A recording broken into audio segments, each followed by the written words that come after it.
நமஸ்காரம். Welcome to temple facts. நான் பெரிய நாயகி. இன்னைக்கு என்ன ஸ்பெஷல்னு பார்த்தீங்கன்னா, ஆல்ரெடி ஒரு ஷார்ட்ஸில் போட்டிருந்தேன், நம்ம வீட்டில் பிரம்ம கமலம் பூத்திருக்காங்க, அது ரெட் கலர் பூத்திருக்காங்க அப்படின்னு. அவங்க ஃபுல்லாக மலர்ந்துட்டாங்க. ரொம்ப ஸ்பெஷல், அதுவும் ரெட் கலர்.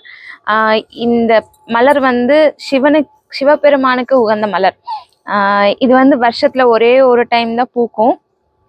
இதில் மெடிக்கல் மருத்துவ குணங்கள் பார்த்தீங்கன்னா நிறைய இருக்குது. ஆஸ்துமா, அதுக்கப்புறம் ஸ்கின் டிசீஸு, இந்த மாதிரி இதுக்கெல்லாம் நிறைய பெனிஃபிட்ஸ் இது கொடுக்குது.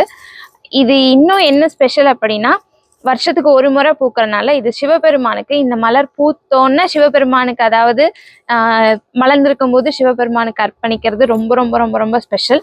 இவங்க பூக்கும்போது, அது நம்ம வீட்டில் மலர் பூத்திருக்கு அப்படின்னா அந்த டைமில் பூஜை பண்ணும்போது ஒரே ஒரு வேண்டுதல் வைக்கணும்.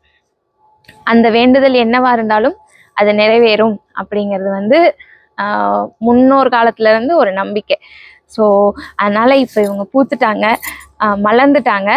நான் வந்து இப்போது பூஜை முடிச்சுட்டு எங்களை சுற்றி இருக்கிற எல்லாருமே நல்லா இருக்கணும் அப்படிங்கிறதுக்காக எல்லாருமே இருக்காங்க, எல்லாரையும் பூஜை முடிச்சுட்டு அவங்கள பூத்ததை வந்து எல்லாருக்கும் காமிக்கணும் அப்படிங்கிறதுக்காக காமிச்சிட்ருக்கோம். நான் இப்போ பூஜை ஸ்டார்ட் பண்ணுறேன்.